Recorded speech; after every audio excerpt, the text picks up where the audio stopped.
Knjige. Books. Proza i poezija. Prose and poetry. Dobrodošli na književni podcast Hrvatske knjižnice za slijepe.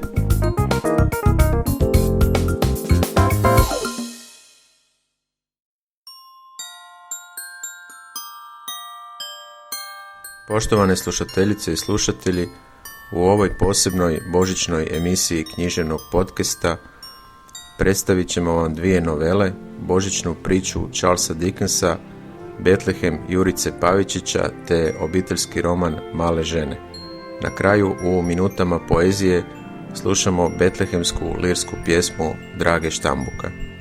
Želimo vam sretne i blagoslovljene blagdane.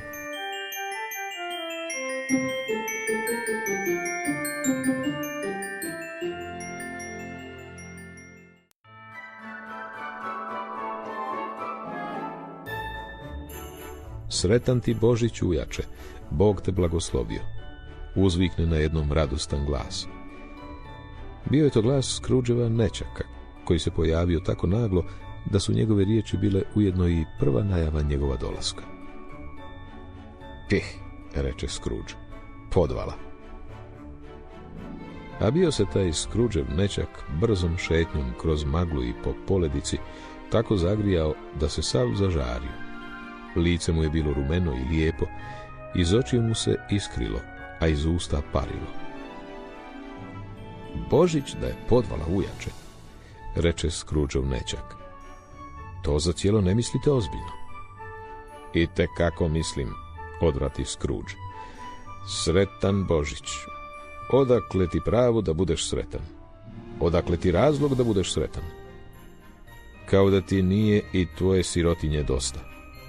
No, odgovori mu na to nećak. A otkud vama pravo da budete tako turobni? Otkuda razlog da budete mrzovoljni? Kao da vam nije i vašega bogatstva dosta? Scrooge, nemajući tog časa pri ruci nikakav bolji odgovor, samo ponovi. Peh. Nakon čega ponovno uslijedi. Podvala. Ujače, da ne budete tako oštri, reče nećak. A kakav da budem, odvrati ujak. U tom svijetu punom luda. Sretan Božić. Sramota jedna, kakav sretan Božić. Zašto je Božić na svijetu osim da plaćeš račune bez novca? Da otkriješ kako si godinu stariji, a niti sad bogatiji? Da sabireš poslovne knjige i na koncu ustanoviš da su se sve stavke u svih 12 mjeseci okrenule protiv tebe? Kad bi moglo biti po mojemu, reče Scrooge, zgražajući se.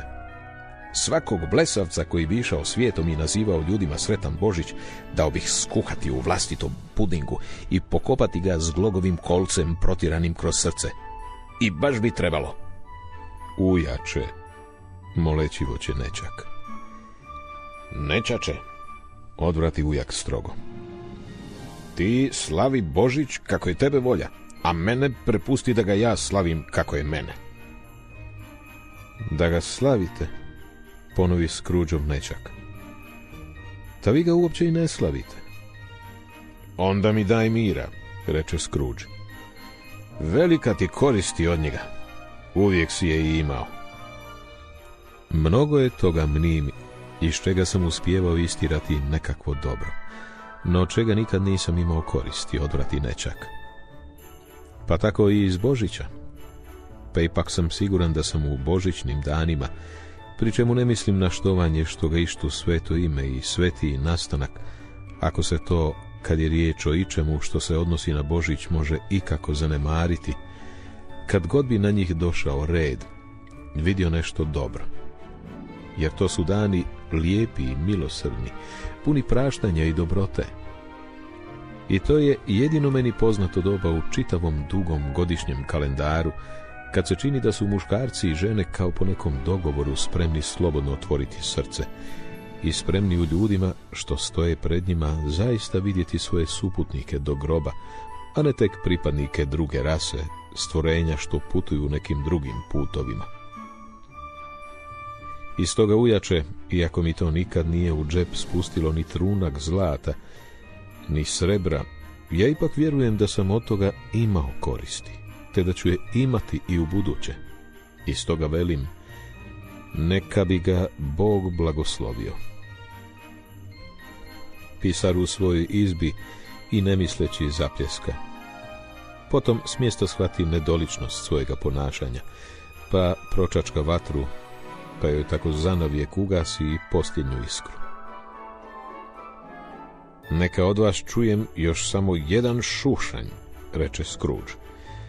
Pak ćete Božić proslaviti gubitkom namještenja.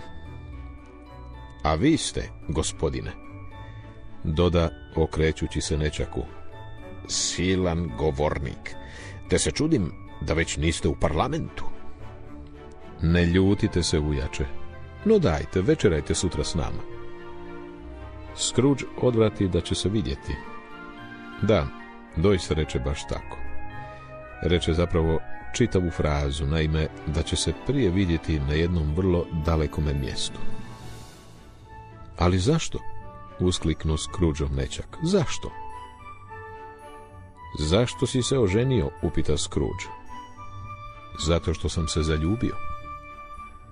Zato što si se zaljubio, progunđa Scrooge. Kao da je to jedina stvar na svijetu smješnija od sretnog Božića. Do skorog viđenja. Ali ne, ujače, nikad ni prije toga niste htjeli do mene. Zašto mi to sada navodite kao razlog nedolaska? Doviđenja, reče Scrooge. Od vas ne želim ništa. Ništa od vas ne tražim. Zašto ne bismo bili prijatelji? Doviđenja, reče Scrooge. Strašno mi je žao i od sveg srca što vidim da ste tako neumoljivi. Među nama nikad nije bilo nikakve zavade, nikakvih nesuglasica s kojima bih ja imao išta. No dobro, pokušao sam to u čast Božića i zbog toga ću svoje božićno raspoloženje sačuvati do kraja. Pa ipak, ujače, čestit vam Božić. Božićna priča. Charles Dickens. Novela. Božićnu priču napisao je Charles Dickens, poznati engleski pisac kojeg najbolje znamo po njegovom romanu Oliver Twist. Ova novela objavljena je u prosincu 1843. godine, baš u vrijeme pred Božić, kako bi ljudima prenijela ideju o pravom značenju tog blagdana. Priča je odmah požela veliki uspjeh koji se nikada nije umanjio. Od trenutka kada je objavljena, pa sve do danas, nikada nije izašla iz tiska, a danas je jednako popularna. Na temelju ove priče napisane su još mnoge sa sličnim uzorkom. Ljudi koji na Badnjak odlaze na putovanje u prošlost i budućnost kako bi spoznali vlastite greške, nešto iz njih naučili i promijenili se. Ova priča nastala je u vrijeme kada su se u Engleskoj tek počele pjevati božićne pjesme, a Božići slaviti zabavama. Naime, 1838. godine kraljica Viktorija započela je svoju vladavinu, a 1840. udala se za princa Alberta. On je u Englesku donio njemački običaj slavljenja Božića, što je dovelo do toga da je božićni ugođaj i veselje po prvi put posve zavladalo Londonom. Uvedeni su novi običaji, poput pisanja božićnih čestitki i kićenja bora. Charles Dickens svojom pričom nije htio samo potaknuti prihvaćanje tih običaja, već i navesti ljude da u to vrijeme budu darežljivi i da tu darežljivost nose u srcu cijele godine. Dickens je i inače veoma suosjećao sa siromašnima i nadao se da će božićna priča učiniti ljude velikodušnijima, baš onakvima kakvim je i njegov lik Scrooge na kraju postao. Na početku priče, Scrooge je čangrizavi starac koji u sebi nema nimalo božićnog duha. Na Badnjak Scroogea posjeti duh njegova preminulog poslovnog partnera, koji mu želi pomoći da izbjegne njegovu sudbinu i patnju koju mora podnositi nakon smrti. Poruči mu da će ga posjetiti 3 duha, kako bi uz njihovu pomoć ponovno u sebi pronašao božićni duh. Prvi je duh prošlih Božića, koji mu pokazuje usamljene Božiće koje je Scrooge proživljavao kao dijete. Zatim mu je pokazao sretne Božiće koje je doživio kao mladić. Također je vidio i vrijeme u kojem je počeo gubiti svoj božićni duh i postajao sve pohlepniji, odbijajući da pomogne siromašnima. Sljedeći posjetitelj je duh božićne sadašnjosti. On pokazuje Scroogeu kako njegovi poznanici provode Božić. Duh širi radost Božića gdje god da dođe, a usput uči Scroogea važnost toga da uništi neznanje i htijenje u ljudima. Posljednji posjetitelj je duh Božića koji tek trebaju doći. On je zastrašujući fantom koji pokazuje Scroogeu njegovu sudbinu ako se u međuvremenu ne promijeni. Ako se posve ne promijeni i postane velikodušan, dobar i suosjećajan, umrijet će sam i nitko za njim neće žaliti. Na kraju, Scrooge nauči svoju lekciju i postane velikodušan. Na svakom koraku štiti božićnu radost i sreću, a božićni duh naučio je sačuvati cijele godine. Izvor www.lektire.net. Odabrao Dario Anušić.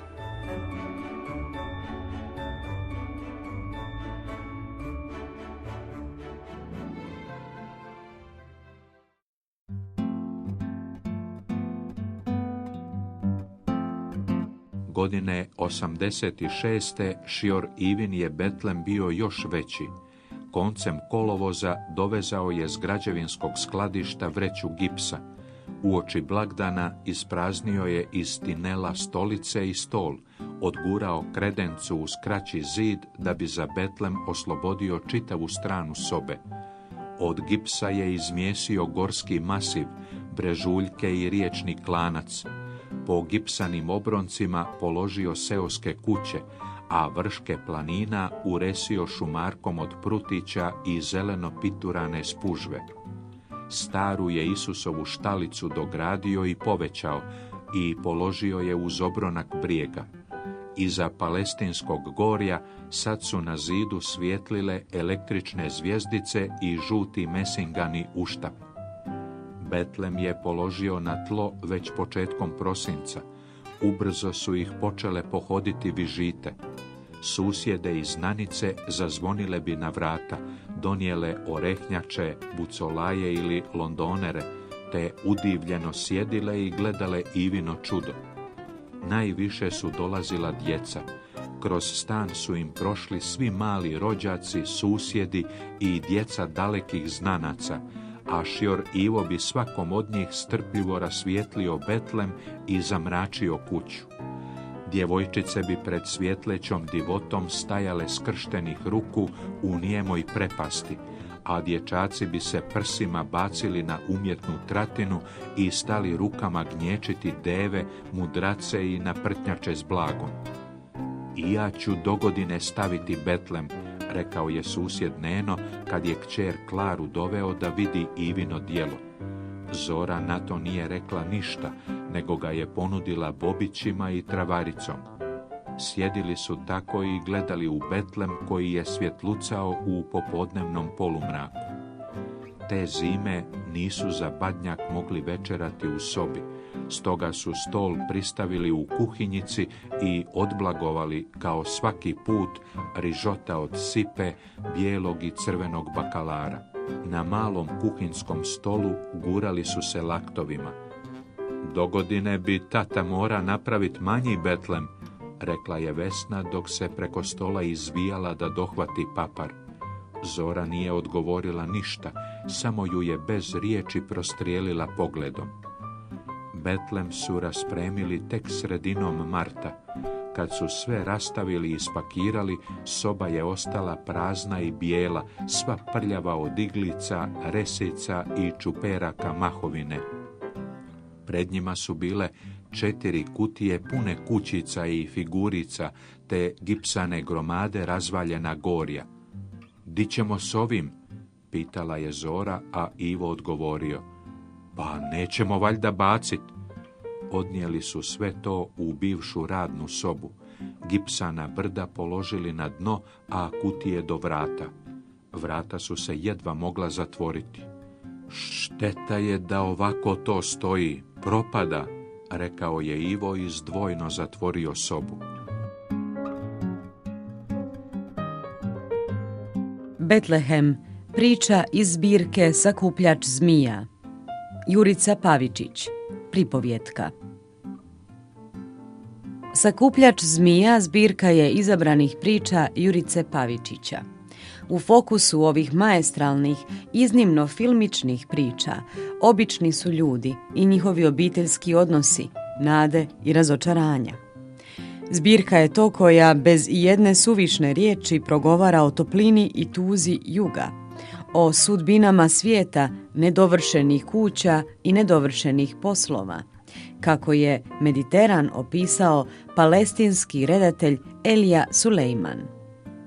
Zbirka je to koja se sastoji od 13 priča, i to redom: Tabernakul, Patrola na cesti, Skupljač zmija, Drugi kat, Nebo, Betlehem, Sestra, Anđeo čuvar, Da živim još jedan dan, Četvrti kralj, Heroj, Brod u dvorištu, Žena koja je nestala, Južni sprovod. Pavičićeve priče realistične su i životne, perfektno ispripovjedane, stilski i jezično bez suvišnih riječi. Sve je u Pavičićevim pričama na svom mjestu. Pavičićevi junaci obični su ljudi koji žive obične živote. Prepoznaćete ih nerijetko u svojoj okolini ili ćete se sami u njima prepoznati. Za vas smo, za ovu posebnu božićnu prigodu, odabrali priču pod naslovom Betlehem. Kratka je to priča o čovjeku koji je malo pretjerao sa svojim hobijem.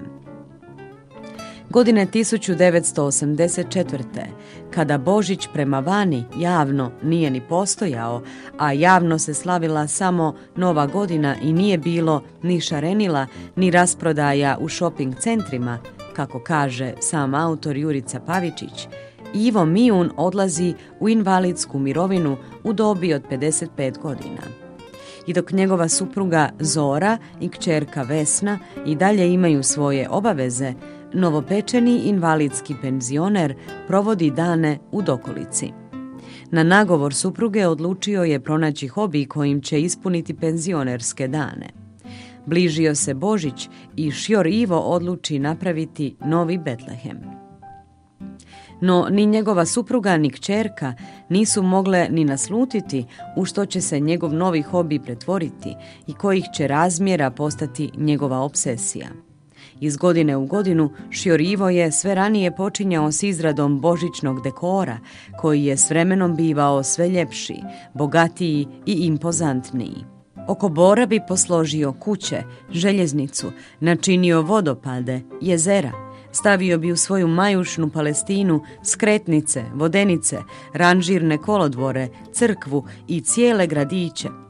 Iz godine u godinu Betlehem Ive Mijuna bivao je sve veći i ljepši, što se pročulo po susjedstvu i privuklo mnogobrojne znatiželjne posjetitelje. Uz nezadovoljstvo ukućana, hobi šjor Ive Mijuna zauzimao je sve više i onako skučenog životnog prostora u njihovom domu. S vremenom su ga prestali i micati s dolaskom 3 kralja, kako nalažu običaji, te je Betlehem postao stalni ukras njihovog doma. Život je tekao svojim tokom. Kćerka Vesna završila je srednju školu, otišla na fakultet, pronašla momka za kojeg se kasnije udala. Supruga šjor Ive preminula je, a obsesija njenog supruga postajala je sve veća i veća. Napisao Vanja Rajić. Dijelovi teksta preuzeti s portala jutarnji.hr.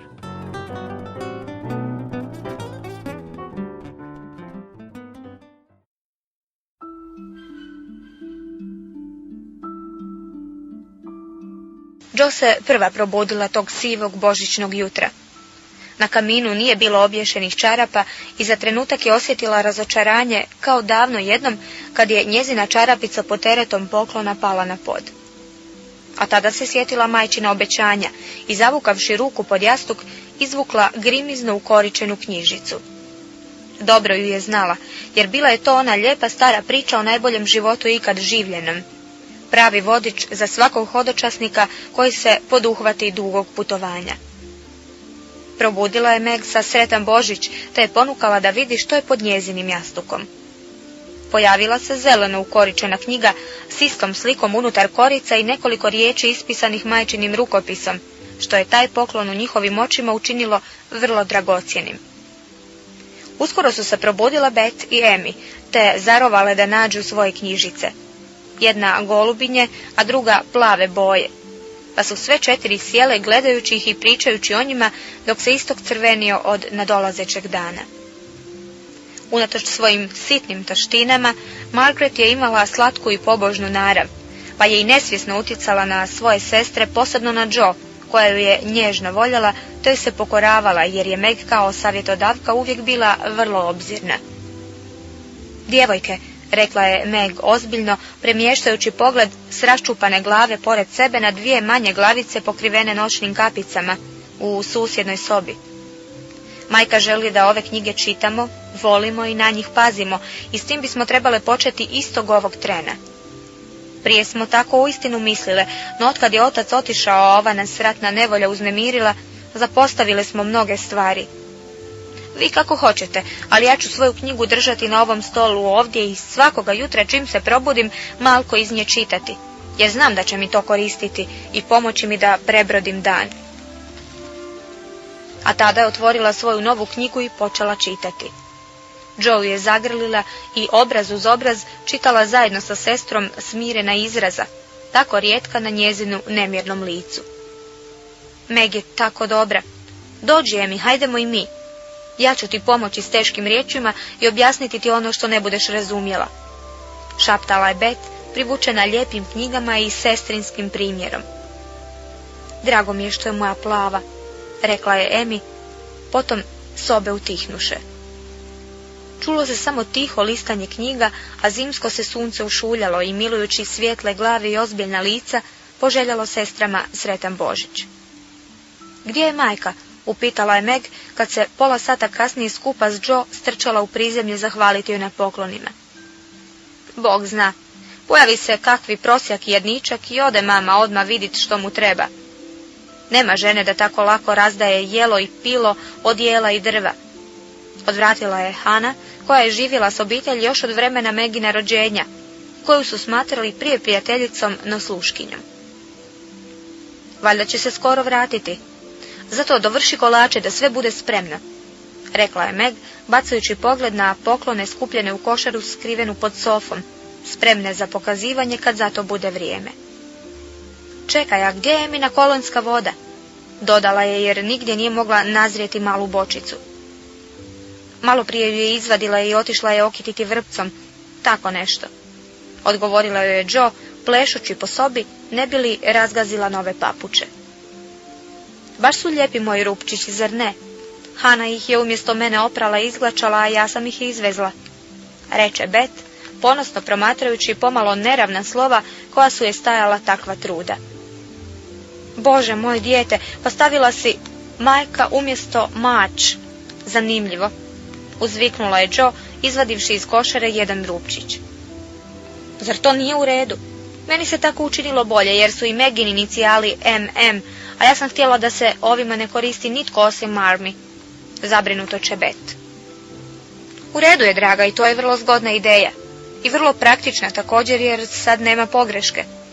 To će je jako obradovati, sigurno, rekla je Meg, namrštivši se na Jo, a s osmihom za Bet.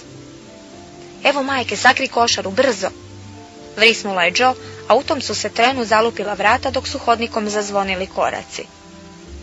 U sobu je užurbano ušla Emi, posramivši se kad je shvatila da je sestre već čekaju. Gdje si bila i što to skrivaš iza leđa? Upitala ju je Meg, iznenađena što tako rano vidi Emi ne samo budnu, već i potpuno odjevenu. Nemoj mi se smijati, Jo. Mislila sam da nitko neće saznati dok zato ne dođe vrijeme. Htjela sam samo zamijeniti malu bočicu za veliku i za to sam dala sav svoj novac i zbilja se trudim da više nikad ne budem sebična. Dok je govorila, Emi je radoznalim pogledima otkrila oveću bocu parfema koju je kupila umjesto jeftinije.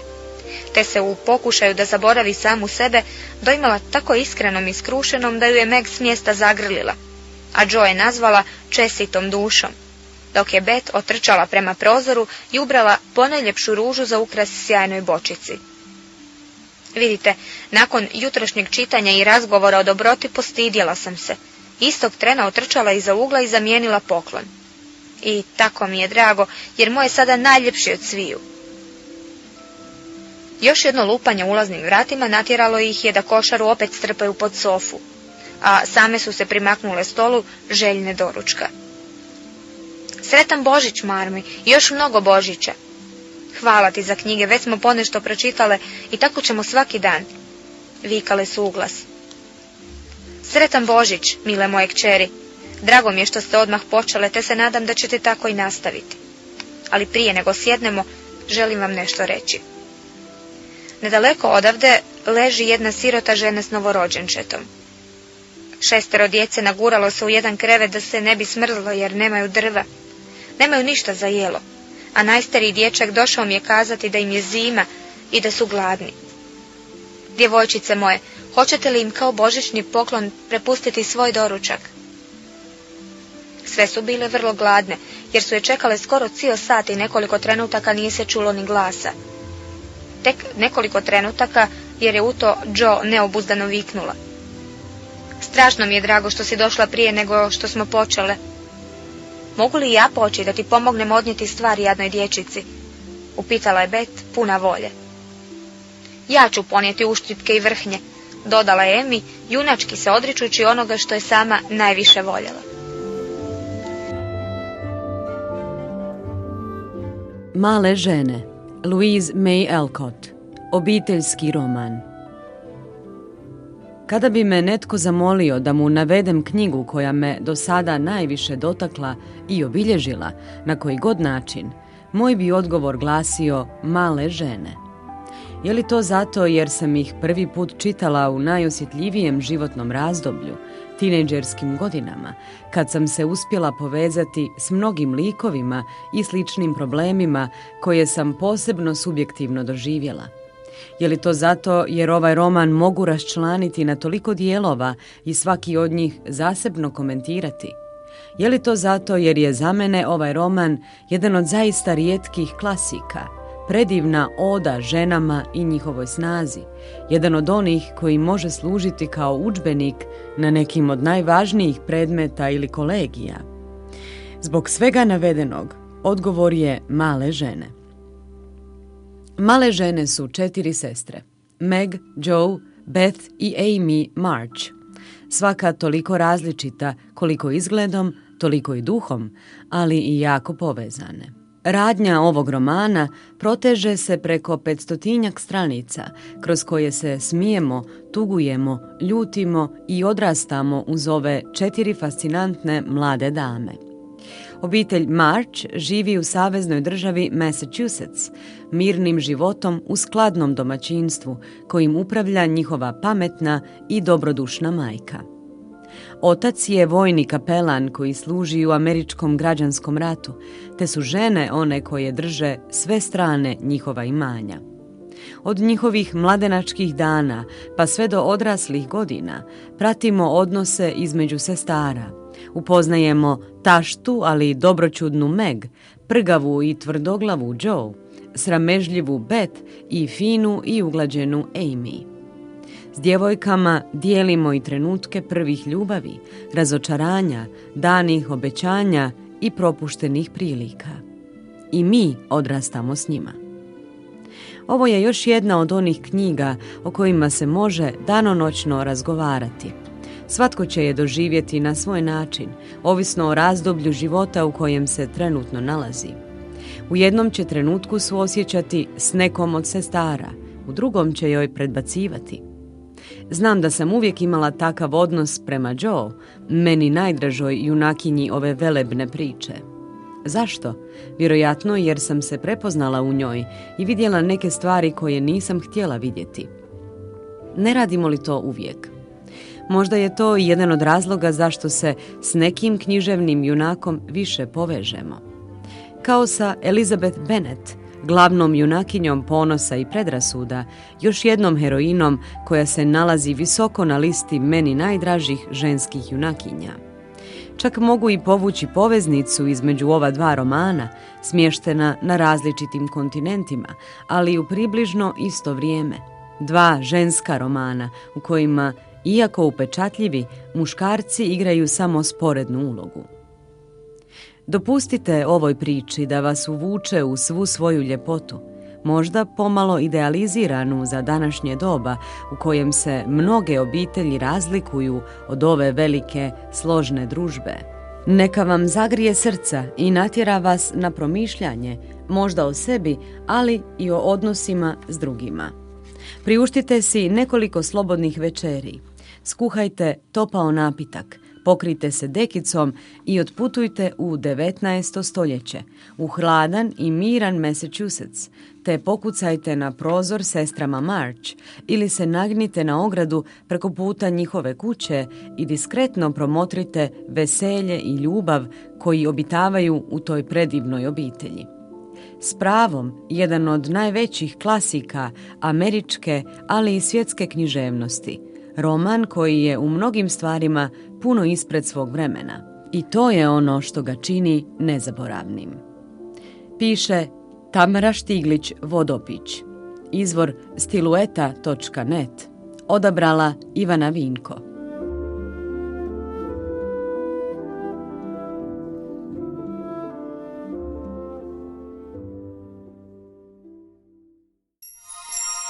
Minute poezije.